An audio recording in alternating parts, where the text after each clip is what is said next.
Alô! E aí, galera? Beleza? Vamos chegando aí, pessoal. Vamos começar hoje nossa série de entrevistas aqui.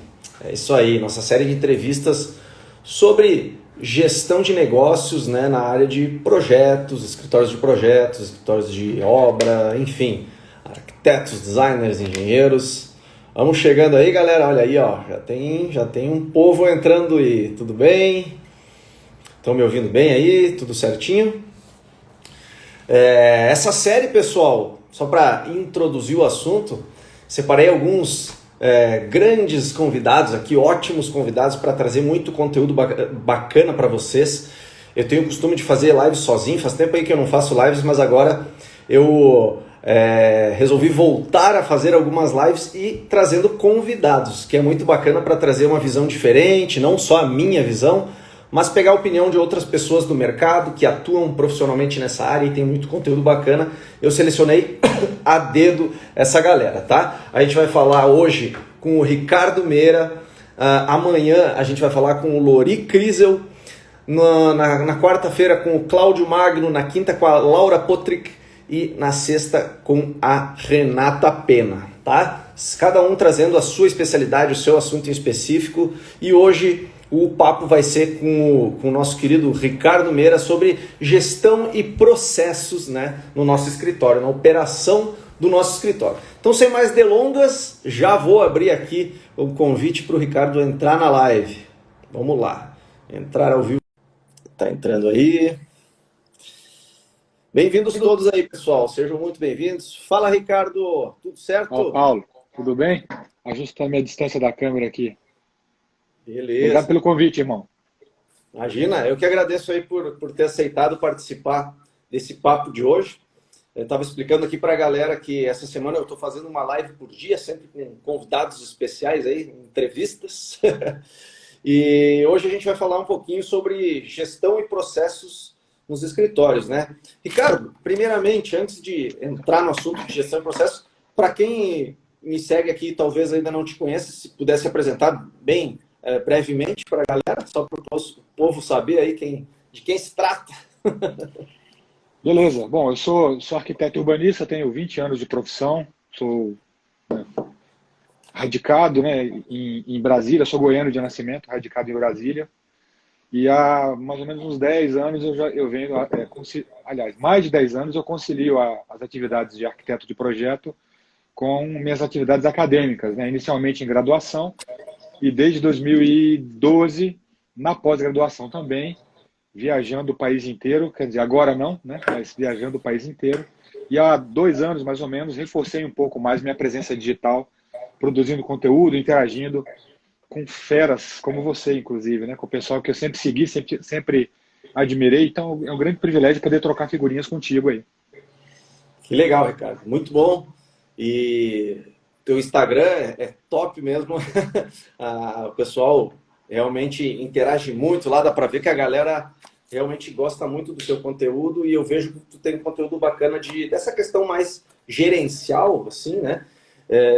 E então por isso que eu te convidei hoje para esse papo, né?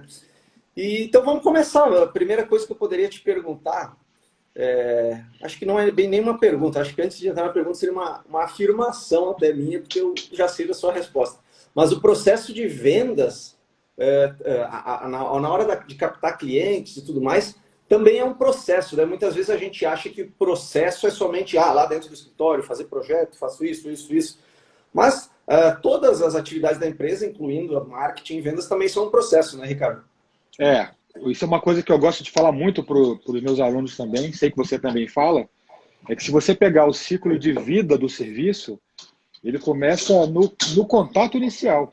Então você pode inclusive ter processos para sistematizar a forma como você dá o retorno para o contato inicial, seja uma direct no Instagram, seja um e-mail, seja uma mensagem pelo WhatsApp que alguém conseguiu, querendo uma proposta, alguma coisa. Eu estava falando disso ontem, na pós-graduação, com os meus alunos aqui de Brasília. Muitas vezes, nós, arquitetos, designers de interiores, engenheiros, recebemos aquela mensagem clássica pelo WhatsApp: quanto é que você cobra o metro quadrado de projeto? E aí, responderam ou não? dizer o preço ou não. Porque cobrar por metro quadrado a gente sabe que ele não deve cobrar de forma alguma, né? Mas como responder? Isso pode virar um processo. Então, desde que você tenha um jeito de fazer, validou isso, verificou, testou e funcionou, você sistematiza, vira um processo. Então, os processos precisam acontecer em todo o ciclo de vida do serviço, desde o contato inicial até o encerramento. E a venda é um ponto-chave desse processo, né, desse ciclo. Sim. E como é que você costuma fazer e costuma ensinar seus alunos também a organizar esses processos? É numa planilha? É num mapa mental? Como é que você sugere? Ó, eu pessoalmente, Ricardo, faço mapa mental. Eu até uso tem vários programas aí, há muitos deles gratuitos, inclusive. Eu uso, inclusive, um que é nativo do Mac. Né? Eu tenho um Mac, é o Simple Mind Lite.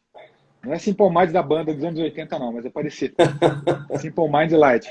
E aí você cria mapa mental é muito intuitivo de você entender como fazer. E eu revalido isso constantemente. De repente, uma situação, uma circunstância dentro desse ciclo que não deu muito certo, eu revi e já virou um processo novo. Então, eu falo para os meus alunos, independentemente da ferramenta, sistematizar esse mapeamento e essa revisão de processos. Eu uso o mapa mental, mas você pode fazer isso numa folha de papel, se você quiser, desde que você entenda, parta do macro para o micro, né? E aí o que a gente recomenda? Você definir as etapas desse ciclo de vida da forma mais macro possível. Você pode colocar contato inicial, apresentação inicial, proposta, fechamento de contrato, aí começa a fase de projeto, depois você tem o encerramento, etc. Em cada macrofase dessa, você vai abrindo, identificando as subfases e vai começando a mapear esses processos de forma bem natural. Uma coisa que eu vejo por mim mesmo é que não vai acontecer aquele dia, hoje é o dia de mapear meus processos. Vou começar hoje às 8 e até às 6 da tarde eu mapeei tudo. Não vai rolar assim. Mas que, se você tiver um sistema, um mapa mental, um quadro, um diagrama, um Trello, enfim, qualquer coisa, para que você vá alimentando, à medida que você vai tendo esses insights, mas com base nesse esqueleto, a coisa vai andando. O importante é você definir um prazo. Olha, eu vou definir, mapear meus processos nos próximos 30 dias. Então, mês de março vai ser para mapear processo. E vai fazendo isso, definindo esses deadlines para não se perder também. Legal. E processo nada mais é do que etapas de alguma atividade, né? Exatamente. Vou fazer a parte de contato inicial, a venda, primeiro eu faço isso, depois isso. Eu também uso o mapa mental, eu acho muito bom. Eu uso o MindMeister, mas Sim. como você falou, né? A ferramenta é o de menos. O que importa é realmente a gente se organizar, pode até ser num caderninho de papel ali, fazer à mão. E uma coisa que eu queria te perguntar, essa vida aí, né? Professor, né, de pós-graduação, gera conteúdo para a internet, né, no Instagram, etc. Você tem lá seu podcast também, né, Ricardo? E também a parte de escritório, do dia a dia de trabalho. Como é que você gerencia isso, né? Tem a ver com essa questão de ter processos claros? Se considera um cara produtivo? Qual é o segredo aí, Ricardo? Eu me considero um cara muito ocupado. Eu estou me tornando mais produtivo. Você também leciona, você é professor. A gente sabe que, em alguns casos, aliás, em muitos deles, muitas vezes você domina o como fazer, mas acaba tendo dificuldade em aplicar. E uma das coisas que fazem com que as pessoas se identifiquem com o meu conteúdo é que eu sou muito franco, muito transparente. Então, eu falo as merdas que eu faço também.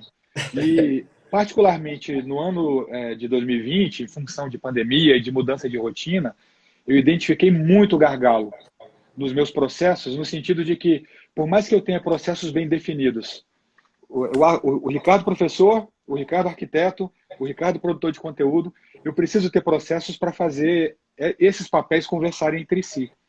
E eu estava tendo dificuldade. Realmente, você acaba priorizando um papel em detrimento do outro, e isso pode prejudicar a cadeia toda, né? A pessoa, Ricardo. E a minha meta para 2021 exatamente é investir nesses processos de integração de papéis, porque você acaba sobrepujando um em relação ao outro, em função do seu estado de vida, em função do teu momento. Eu, por exemplo, estou no auge de um doutorado. Então, o que eu identifiquei que no ano passado, o escritório foi prejudicado pelo professor em alguns momentos. Então, a gente definiu para 2020, no nosso planejamento, em que eu vou desempenhar um novo papel no escritório, de gerente, de coordenador de projeto, para usar o termo lá do Scrum, né, de PO, né, eu vou ser realmente Product Owner. exatamente, o dono do produto, mas eu vou sair um pouco da linha de produção, para deixar... Minha equipe é muito pequena, então tem essa facilidade da gente poder conversar com mais propriedade. Porque o Ricardo professor e o Ricardo estudante vai assumir um papel muito grande esse ano. Então, é importante ter processos também para coordenar os processos, né? Então, Uhum. você se distribui por esses papéis. Organizar a vida como um todo, né? É, a Thaís Godinho, você deve conhecer, ela é uma produtora de Não. conteúdo já antiga, recomendo. Ela tem um blog já, tem uns 15 anos o blog dela, chamado Vida Organizada. E ela é autora também de alguns livros, né? Tem um livro dela chamado Trabalho Organizado, em que ela fala que você não tem vida pessoal e vida profissional, você tem vida. Exato. Você tem papéis diferentes, mas você tem uma vida. Então, seus processos precisam considerar a integração dos papéis. Então, o meu papel profissional e o meu papel pessoal, marido, filho, irmão, enfim, precisam se conciliar também, e processos são muito bons para isso.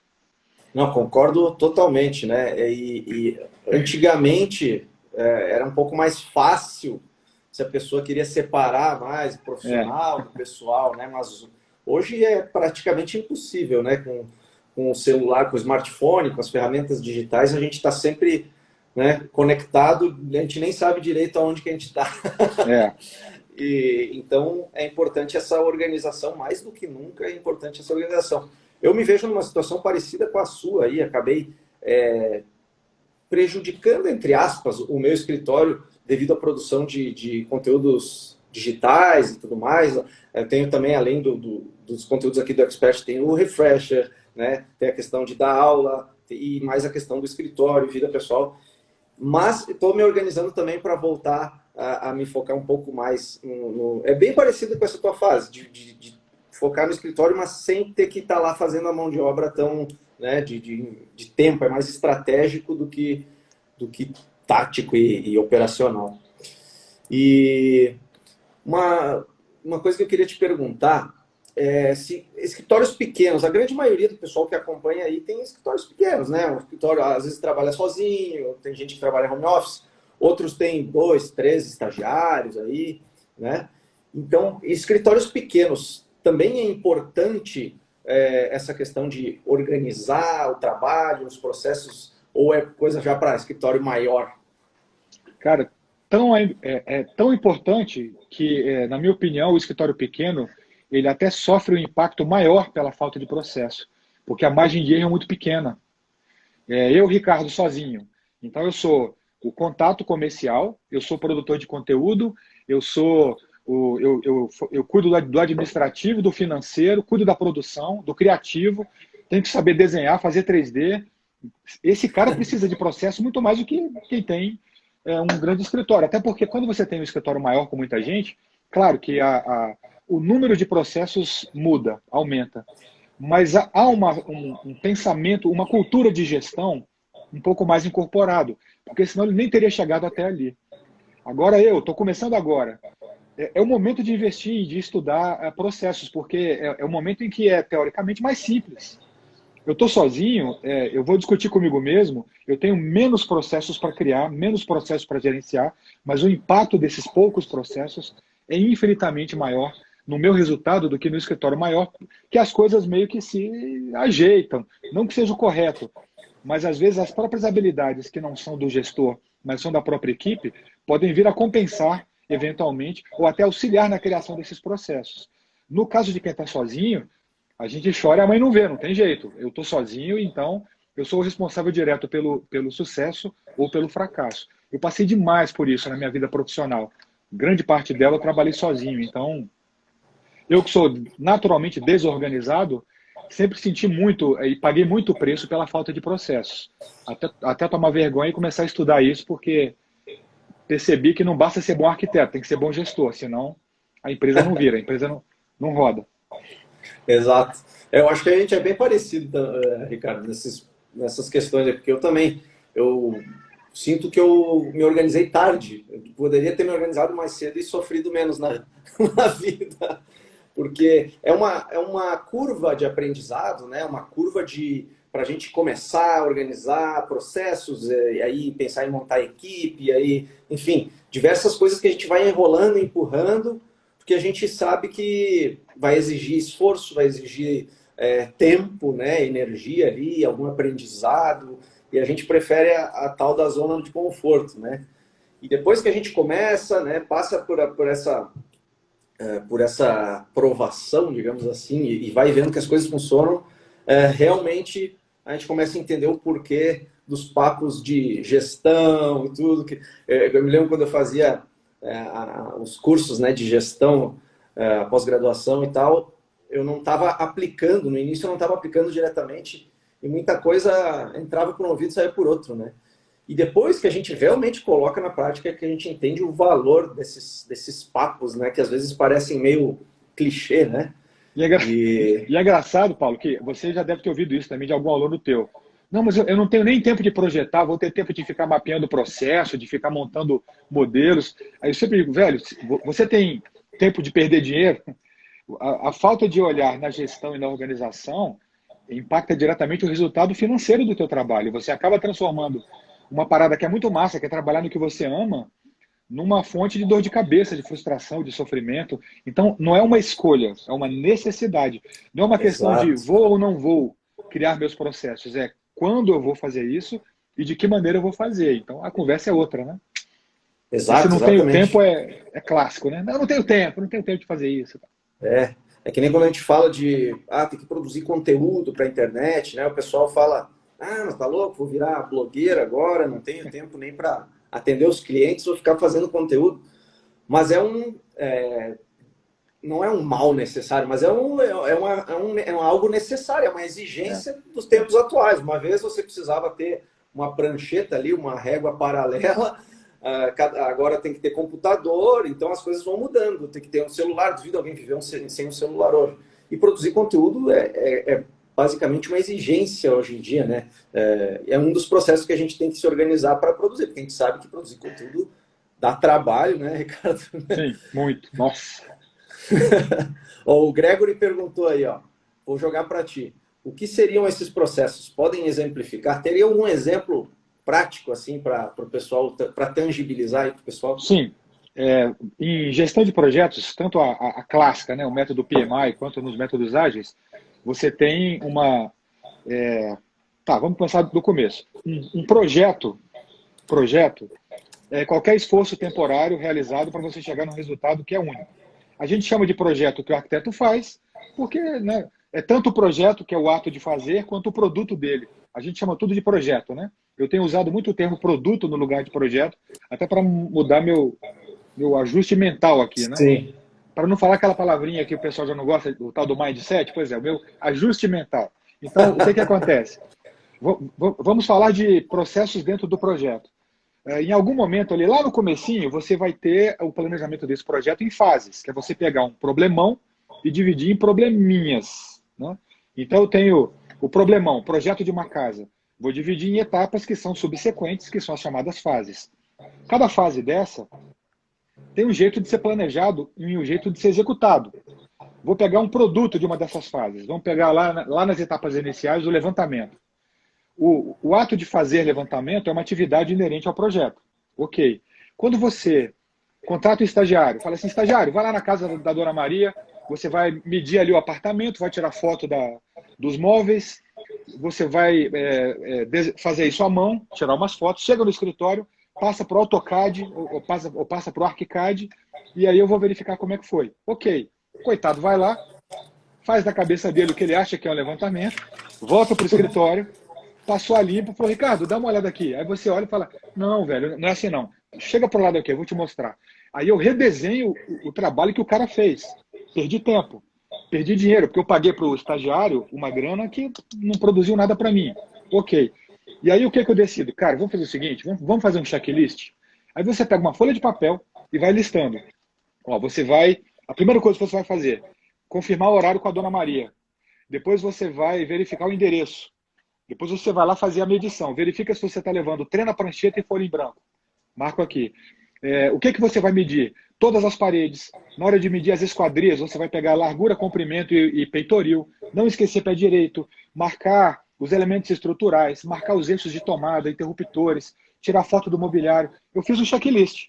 Se você pega isso, bota num documento, escreve levantamento físico de apartamento e salva, isso é um processo. Isso é um processo. E aí, provavelmente, no próximo levantamento não vai ter tempo perdido. O estagiário, por mais que entre hoje, vai saber o que fazer. Você não vai refazer nada do que ele fez e você vai ganhar tempo. E esse é um tipo de... É um processinho dentro de um mundo de processos, dentro de um escritório de arquitetura. Então, o processo pode ser isso. Legal. É ótimo a gente exemplificar assim para ficar bem claro para o pessoal que está chegando aí. E tem uma frase que eu até comentei contigo, acho que foi nesse fim de semana aí que eu te mandei uma mensagem do Tim Ferriss. Foi. É um cara que eu gosto muito dos conteúdos do Tim Ferriss, que ele fala que antes de adicionar pessoas ao sistema, ou seja, a empresa, ou o que quer que seja, né? Antes de trazer novas pessoas, organize os processos, né? Ou seja, tenha isso mapeadinho, porque aí, quando chegar alguém novo, vai ser muito mais fácil da pessoa entender, tá, o que tem que fazer agora? Vai ser, inclusive, mais rápido para ela entrar, né, nas engrenagens ali do seu negócio. Né? Eu li um livro, Paulo, que ele até tem uma pesquisa na área de administração que comprova que uma das coisas que a gente costuma errar muito, eu estou atrasado, estou cheio de trabalho, o que é que eu vou fazer? Contratar mais alguém. Tem uma pesquisa que mostra que você aumentar a tua equipe pode fazer com que você perca tempo. Porque você precisa, muitas vezes, você não tem os processos bem azeitados, então incorporar uma pessoa nova exige que você capacite, qualifique, mostre como fazer e tal. Isso faz com que você perca tempo. Quando você tem processos bem definidos, isso não acontece, ou pelo menos esse efeito negativo é mitigado, ele é minimizado. Então, esse manual de procedimentos é uma das coisas que eu e a Júlia batemos muito. A Júlia é a fera da qualidade, né? Então, uma das coisas que a gente bate muito é exatamente a importância de você ter esses modos de fazer dentro do seu escritório. Porque aí você pode, inclusive, olha, hoje eu não vou trabalhar porque eu tenho um trabalho do doutorado, eu vou fazer uma live com o Paulo, não vou trabalhar de manhã. E a coisa está andando, porque as pessoas sabem o que fazer e principalmente como fazer. E aí você diminui sua margem de erro e ganha tempo, que é o tal do tempo que a pessoa não tem para poder organizar o processo, né? E quando é que você acha que é o momento que a pessoa sente assim, não, agora eu tenho que contratar alguém? Será que eu continuo sem contratar ninguém ou agora realmente eu preciso contratar alguém? Ela é uma pergunta simples de resposta complexa, porque existem vários fatores a serem considerados. Você tem um fator, e eu vou começar pelo fator que eu mais estudo hoje, que é o financeiro. Quando eu incorporo alguém para trabalhar comigo, eu incorporo financeiramente de duas maneiras. Ou ela se torna uma despesa do meu escritório, porque eu vou pagar todo mês, ou ela vai se tornar um custo do meu projeto, porque eu vou contratar para fazer esse trabalho. Eu preciso saber se o meu arcabouço financeiro, se a minha dinâmica financeira comporta contratar mais alguém. Mas não é só isso, porque eu cometi um erro muito grande no meio da minha carreira, que quando o meu escritório tinha tudo para explodir, eu tive medo de ampliar ele. Então, eu tive uma demanda muito grande. Falei, cara, eu não vou assumir dividir o meu escritório, eu não vou ter um sócio, porque, pô, tô crescendo, tô sozinho. Eu fui ganancioso. Pô, não vou dividir o bolo agora que o bolo tá crescendo. O bolo cresceu tanto que ele explodiu, cara. E aí eu despenquei. Por não ter essa visão estratégica, de repente chegar um momento em que eu preciso aumentar a minha estrutura, aumentar a minha capacidade produtiva, até para poder crescer. O que também não pode acontecer é eu sair contratando à torta e à direito por causa de uma demanda que está alta, mas ela é flutuante. Então é uma decisão muito mais estratégica do que gerencial. O que eu recomendo? Que você, em princípio, teste isso pontualmente por trabalho, verifique a sazonalidade das suas novas contratações, como isso acontece do ponto de vista de crescimento e redução de demanda, para que você consiga, em longo prazo, assimilar esses novos gastos. Outra questão também que é importante avaliar é a questão da qualidade. se o meu trabalho está perdendo qualidade porque eu não tenho gente para trabalhar comigo, é a hora de abrir um pouquinho e ter alguém para poder me auxiliar. Então, eu acho que é uma pergunta com várias respostas, mas é uma resposta estratégica. Eu preciso considerar várias variáveis, né? Vários, parafraseando Legal. Humberto Gessinger aí, né? Várias variáveis, vários fatores, né? Financeiro, gerencial, estratégico, operacional, produtivo, tudo tem que ser considerado. Legal. Ó, uma aula aí essa resposta aí, viu, pessoal? E no meu livro aqui, ó, tô com ele em mãos aqui. Opa, esse é meu livro de cabeceira, hein? Isso aí, toda Que hora eu olho legal. ele aí. E o teu tá saindo também, né, Ricardo? Tá, um dia sai. Até Um março dia aí, sai. até março sai. Nesse livro, eu criei, ó, para quem não conhece, é o empreendedorismo e gestão de escritórios, né? Fazer o jabazinho próprio aqui também, né? Eu criei nele um processo digamos que é um processo mais amplo da pessoa pensar desde o início da empresa lá, Exatamente. será que eu abro o escritório, será que não e tal. Depois passa pelo planejamento, depois se passa, olhando aqui no índice, né? Questão de investimento financeiro, depois a parte de burocracia, abrir o negócio oficialmente, CNPJ e tal. Depois a parte de precificação, né? Finanças, aí marketing e vendas, e depois a questão de gestão e contratação e tal. E cada uma dessas etapas desse grande processo se desdobra em várias outras etapas, né? Então, é uma coisa quase que infinita É, se a gente for pensar, né? E uma coisa que você falou aí da questão de sazonalidade, de picos também de trabalhos, um processinho ativo aí de captação ativa de clientes visa, né, a intenção dele é diminuir, né, essa amplitude, digamos assim, né, essa variação, a gente manter algo um pouco mais, claro que é impossível que fique linear e uma maravilha, e sempre crescendo, né, mas diminuir um pouco essa sazonalidade, essa oscilação tão grande, né, é, essa questão de ter um processinho de captação ativa. exatamente. Esse processo de captação ativa, ele faz com que você tenha até uma margem de segurança.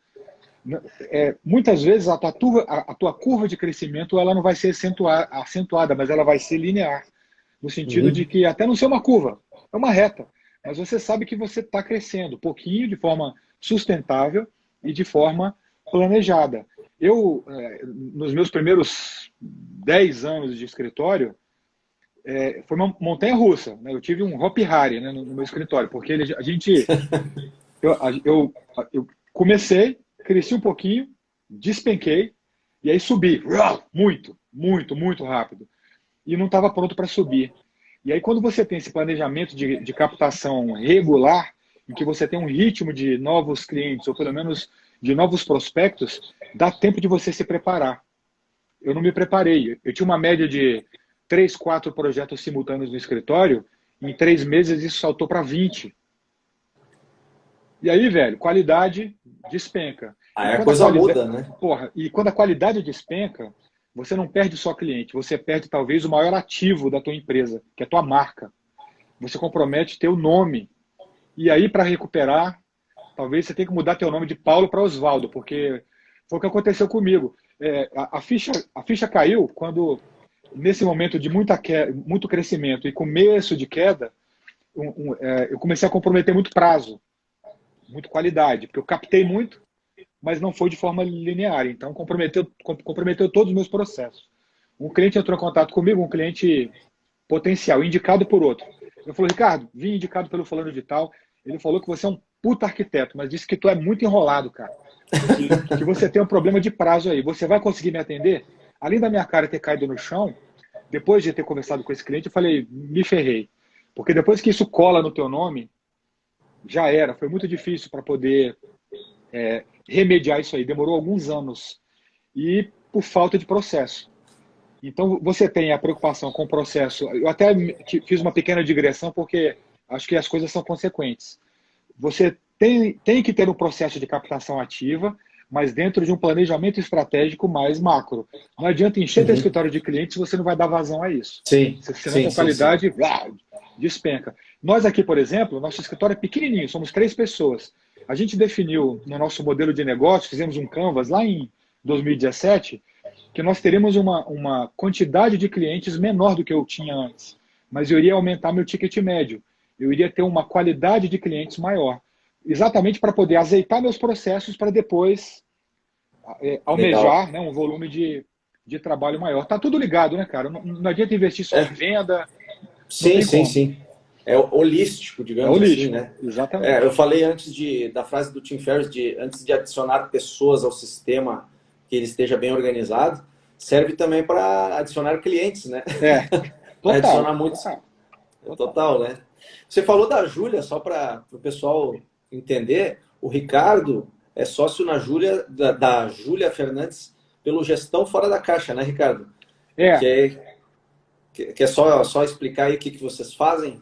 sim, é porque eu e Júlia somos colegas aqui de faculdade, a Júlia é minha caloura, e a Júlia tem uma empresa voltada para eficiência energética, qualidade, processos, desempenho de edifícios. Ela seguiu um caminho, né, de consultoria, trabalhar para grandes construtoras. E há alguns anos, eu começando a produzir conteúdo de gestão, a Júlia também, eu falei, Ricardo, vamos juntar esforços, né? Porque a gente, além de grandes amigos, né, pensamos muito parecido, embora nós tenhamos perfis totalmente distintos, né? Eu sou e aí, vamos fazer, e a Júlia focada, né? Então dá um jogo bem legal. E a gente criou esse projeto Gestão Fora da Caixa, tivemos duas turmas, né, de curso online, e agora para 2021 um projeto mais embasado, né, praticamente uma startup que está saindo aí, de produção de conteúdo e de oferta de cursos, treinamento, palestra, mentoria e tal. É até legal o Paulo comentar isso, porque esse nicho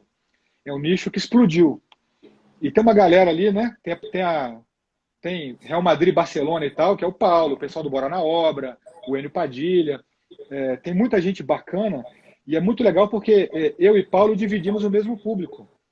Mas a gente não se vê como concorrente, a gente se vê como colegas que cooperam entre si. Nos meus cursos, eu falo do Paulo, o livro do Paulo é a minha bibliografia básica. Eu falo, compre o livro do Paulo, assista esse cara, ouça o que esse cara tem a dizer. Eu tenho certeza que o Paulo fala de mim e da Júlia também. Então, até para mostrar Com que quando certeza. você tem como missão final melhorar a profissão, elevar a qualidade gerencial dos nossos colegas, não tem espaço para concorrência. Então, até é um privilégio estar aqui dividindo essa tela com o Paulo, porque é um cara que sempre foi referência para mim, e eu tenho a oportunidade aqui de estar trocando ideia com ele, e um levanta a bola do outro. Acho que só a profissão tem a ganhar com isso, né, Paulo? Exatamente, eu concordo plenamente. Essa questão colaborativa que a gente pode ter não só no mundo online, mas no mundo dos os próprios escritórios se apoiarem através de parcerias e tudo mais, sem aquela visão, né, de escassez como se tinha antigamente. Eu acho que isso vem mudando. E eu Vem, te conheci, Ricardo, através da Júlia, né? foi. Que a Júlia eu conheci lá em 2016, já faz um Hum. pouco mais de tempo, e ela comentava de você e tal, e aí acabei conhecendo, gostei do trabalho, já confiava na opinião da Júlia, né? E é exatamente isso, nem vou falar mais nada porque eu concordo com o que você falou aí. E aí, eu E, até, esse gancho, não foi nem para ficar enchendo a bola do Paulo, não. Foi para até comentar o seguinte: a nossa classe é muito desunida, nossa categoria.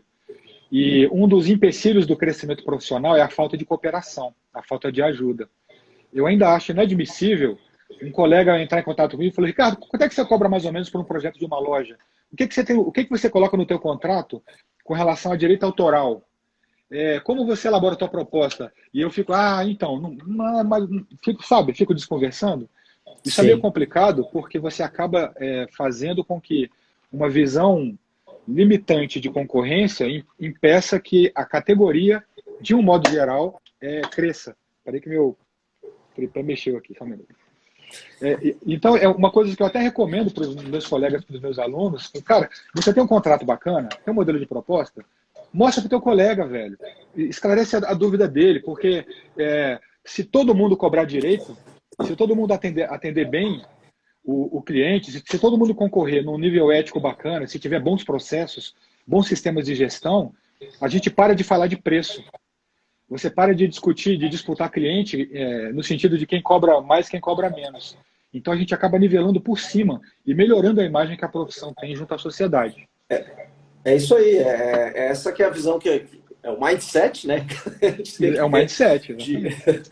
de aquele papo da pizza, né? De em vez da gente ficar brigando por um pedaço maior para a gente, cada um querer um pedaço maior de uma pizza, a gente aumentar o tamanho da pizza como um todo, né? E aí todas as fatias vão aumentar. E no nosso mercado, realmente, isso faz todo sentido, no mercado de arquitetura, de design, de engenharia, porque é um mercado que um fica querendo morder a fatia do outro, ao invés de colaborar, né, para aumentar a pizza. Porque quando a gente começa a cobrar certinho, começa a aumentar, né, o faturamento de todo mundo, né, em vez de um querer baixar o preço para roubar o cliente do outro, aí é o efeito, isso é um tiro no pé, na verdade, né?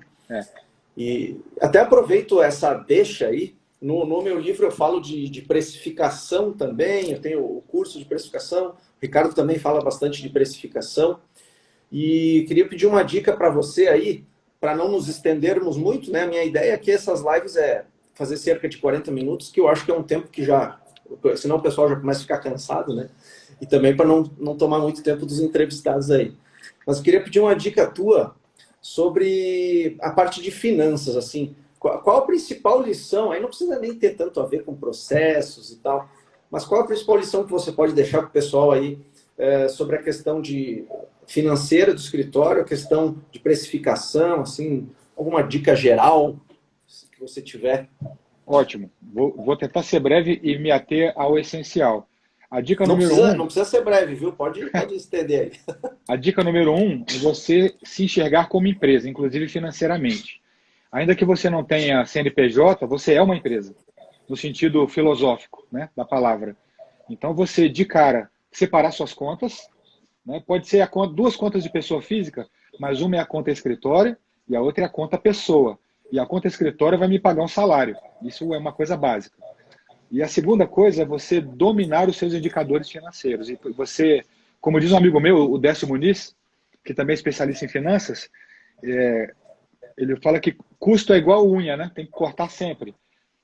Mas você tem que olhar, tá olhando sempre para as suas unhas para ver se elas estão grandes para você poder cortar.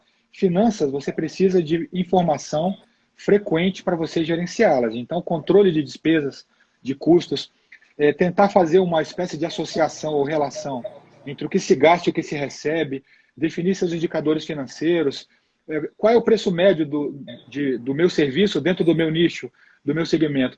Eu tenho lido muito sobre precificação e uma das coisas que estralaram assim na minha cabeça foi que a fórmula original, tradicional de preço, é você pegar os seus custos, suas despesas, bota uma margem de lucro, bota o imposto e lá no final da esteira sai o preço. Essa é uma conta financeira. Mas a conta estratégica, a conta mercadológica, enfim, a conta estratégica, é você ter um preço que é formado também pelo custeio, mas principalmente pelo valor percebido pelo mercado do teu serviço, e a partir desse preço, você ajustar teus custos e despesas. Porque não adianta eu dizer, eu e o Paulo, que ensinamos a precificar por base e tempo, não adianta você definir que o custo hora do teu escritório é de R$ 90 a hora, e você multiplica pelas horas de projeto. Olha, meu projeto é 25 mil. Se a média de preço dentro do teu segmento é de 14, ou você tem que fazer malabares para o cliente, cuspir fogo e domar leão, ou você vai ter que se ajustar um pouquinho acima, um pouquinho abaixo ou junto do que o mercado está praticando, porque isso é percepção de valor. Então, precificação não é uma questão financeira, é uma questão estratégica. Você não pode só aprender finanças para precificar bem. Tem que entender de mercado, entender de venda, mapear a concorrência, marketing. Então é tudo ligado, está tudo junto aí, não é uma coisa só. Não, concordo plenamente também. Inclusive, nos meus materiais de precificação, eu falo que a gente tem que ter o ajuste de posicionamento ali, Exatamente, né? É exatamente isso. Somente calcular as horas, ver quanto vai custar e botar um lucro em cima, aí seria muito fácil, né? Pode cobrar o quanto quiser e aí vai ser... o pessoal vai pagar o quanto você achar que é bom. Mas não é bem assim, né? A gente tem que se ajustar ao posicionamento do mercado, a como está... as circunstâncias em que você está envolvido, né? Ao tipo de serviço que você entrega, se é um serviço mais premium, se não é, né? Qual é a sua capacidade de entrega, enfim. Então, essa questão de fazer o custeio é simplesmente para entender a viabilidade financeira de você fazer aquele preço, né? Sim, exatamente. Será que se eu cobrar isso aqui, vai pagar minhas contas e vai sobrar um lucro? Exatamente. E é É isso uma aí, via de duas Ricardo. mãos, Então, né? pode falar, pode falar. Você tem que olhar pelas duas pontas, né?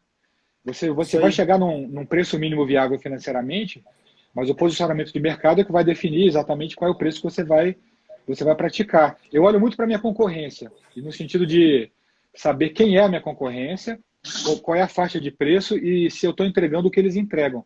Porque até para você posicionar seu preço numa prateleira mais alta, Tem que ele vai ter que saber. ter uma qualidade maior. Ou eu vou ser o ketchup Heinz, que vai estar ali na altura dos olhos no mercado, ou eu vou ser o ketchup Quero, que vai estar ali embaixo, porque é o cliente que quer um produto de menor valor agregado e está disposto a pagar um preço menor. Então, não adianta ficar chegando, porra, prostituição da profissão, cadê o cal, parará. Não é simples assim. É muito mais uma questão de mercado do que simplesmente de finanças. É isso aí. O preço é parte do mix de marketing, né? Como diriam os Sim, antigos os quatro professores de P's, né? marketing. Né? É, O produto, praça, promoção e o e preço, preço. né? É, Então, o preço é 25% do nosso do composto todo. de marketing. E é o Sim. único que traz dinheiro, né? É, Os outros são despesas, custos, enfim. Mas o preço exatamente. é essencial para o posicionamento, para tudo. E aí vem a questão de processos para ter um controle financeiro, mas aí tem que se fazer outra live, né, Ricardo? Daí a gente fala Tem só que de fazer outra. precificação, né? É, Vamos fazer mesmo. vamos fazer, estou à disposição.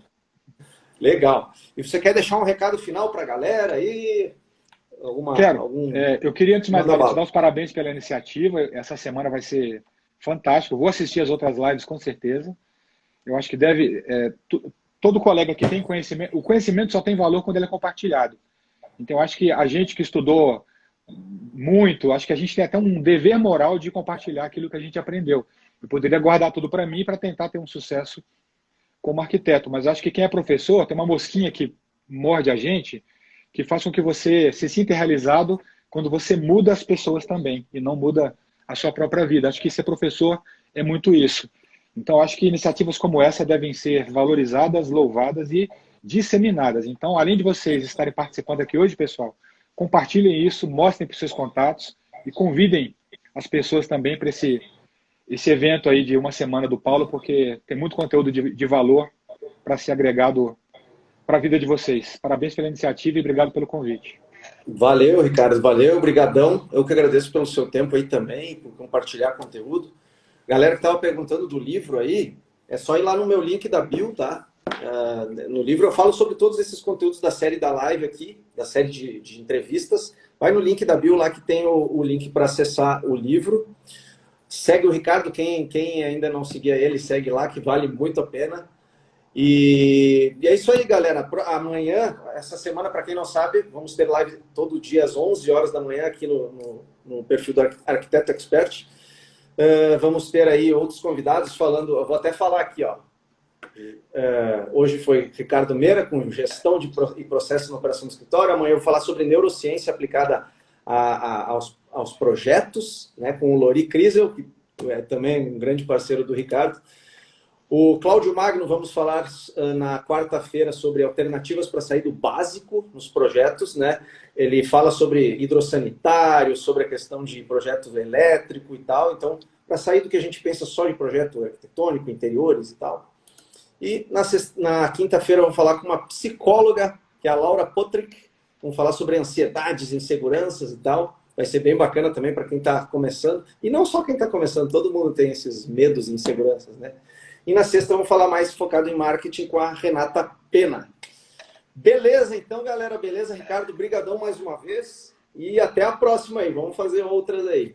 Vamos sim. Conte comigo. Obrigado, cara. Abraço. Valeu, Ricardo. Tchau, pessoal. Quem não entrou no grupo de WhatsApp aí, pessoal, vai no link da bio que também tem um grupo de WhatsApp para acompanhar a série de lives aqui.